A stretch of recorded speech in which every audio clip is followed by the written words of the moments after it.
It's still a choice. I've seen a number of sisters who actually divorced only to become divorced as a first wife, only to become an incoming second wife later on down the line.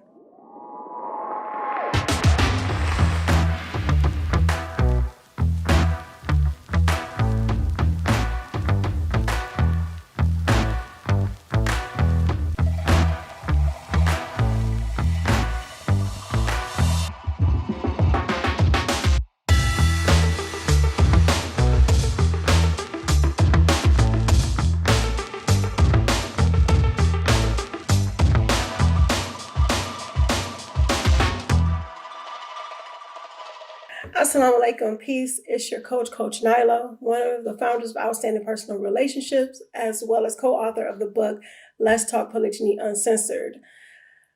When is it okay to walk away from your marriage? When is it okay to say, I'm done? I posed this question because this question was posed to us on a number of occasions.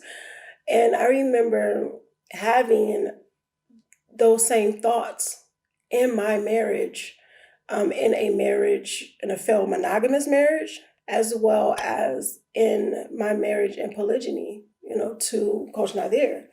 And it wasn't about, and there were different situations.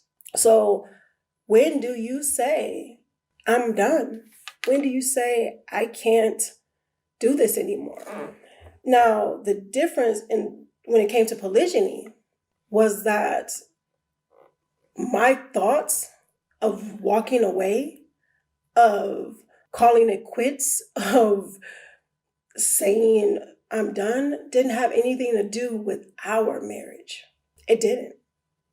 It had to do with how I felt that our marriage was affecting his other marriage. So would that have been fair?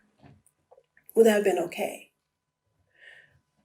Now, in my previous marriage, it came from a lot of things. It came from lack of communication. It came from lack of consideration. It came from a lot of lack. We'll just say that.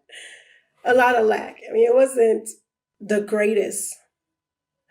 It wasn't if I compare it to a lot of other people, it wasn't the worst either. However, it wasn't what I wanted. And it wasn't outstanding. And it wasn't in a position to be outstanding. It wasn't even in a position to be great. So that's the thing where you have to not compare, for one. Like I said, if it was comparison-wise, I'd be like, oh, well, it's not that bad. And sometimes we do that. It's not that bad.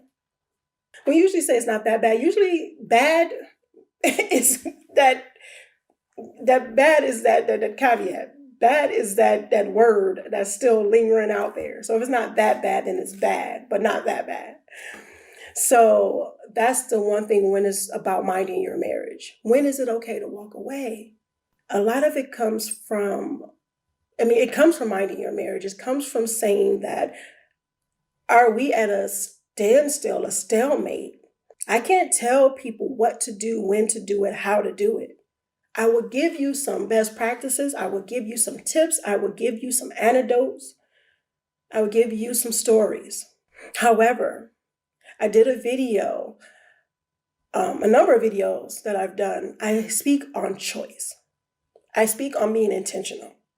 We have our own choices. So I can't make anyone do anything. I can't make my children do the stuff I want them to do. So let alone make anybody else do that. So don't go around saying, well, Coach Nyla said, because that's not what this is about. But what it is about is knowing what you really want and not letting the noise of cancel culture and extreme selfishness rob you of something great, rob you of something that has the potential to be outstanding. Because sometimes people see their marriage. Let's talk about polygyny in this example here. A first wife can see that the husband is marrying again. regardless of how he did it, whether he did it first without telling her, whether he did speak about it, and she was okay at first and not okay, whatever the case may be. He married again. Not that he cheated on her or anything like that. He actually married someone else. I am Coach Nazir. And I'm Coach Fatimah, his wife. And I am Coach Nyla. I am also his wife. We are the founders of Outstanding Personal Relationships, as well as the authors of the book, Let's Talk Polygamy Uncensored. And I'm sure you're asking yourself, how can you get your hands on a copy of it right now? The great part is, we're about to share that with you, but first, let me tell you about why you need to at least get your hands on one or maybe more copies, depending on where you are in your polygynous journey. Some of the things that we discuss in our book are issues about trust, insecurities, jealousy among wives, and maybe even, possibly even, creating lasting friendships. Especially friendships amongst co-wives. And we share in this book how you can understand that it takes a village, that polygyny is not some taboo topic or something that's going to leave women stranded alone and kids not loving each other or feel like they're left alone by their fathers or from their fathers or whatever the case may be. You will learn so much in this book. Let's Talk Polygamy Uncensored. Indeed, we lay down the practical steps that we wish we would have had when we started our polygynous journey over 13 years ago. Well, the time is here, and all you have to do, go to letstalkpolygamy.com. Order a copy, order the bundle, do whatever it is you need to do so there's no more excuses, and we making marriage great again by reminding people of polygamy, which is an ancient solution to a modern day problem. Let's talk polygamy.com. Get your pre-sale order on. With that being said, make sure you are growing intentionally, loving fearlessly, and connecting on a higher level every single day. Visit the link. Assalamu alaikum. Peace. Peace. Sometimes that's like, I can't deal with that. I can't take this. Because of whatever meaning we associated to our marriage, whatever meaning we associated to the act of him marrying again, whatever we associate the meaning to what our marriage is looking like right now, what we think is looking like right now, we still have a choice. It's still a choice.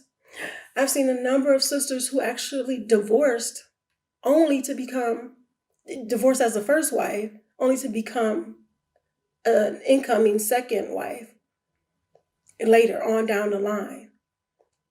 Why? A lot of times because they didn't have what you have now. We didn't have that.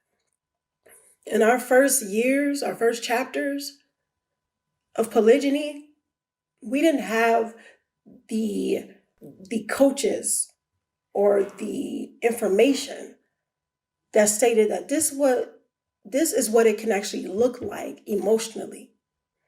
This is what it can look like in practice. We had, this is what it should look like because these are the basics. You know, this is the foundation. But feelings, emotions, and everything like that, it's very difficult to sum that all up because it can be relative. So the meaning that we put behind these things, we have to be careful about that. My co-wife, I love what she says. She said this on a number of occasions and a number of trainings and videos. She said, do not make a permanent decision on a temporary feeling. I think that's what she said. I could be paraphrasing, but that's what I got from it. And I love that statement. It's so beautiful. It's so profound, and it's so simple. We have Shaitan or Satan or the devil whispering in our ear because what he wants to do is destroy a marriage. And mind you, he's only messing with the ones that have some great potential or that's on the right path or doing the right thing. Because he don't have to mess with the ones that are already somewhere causing havoc and drama and everything like that.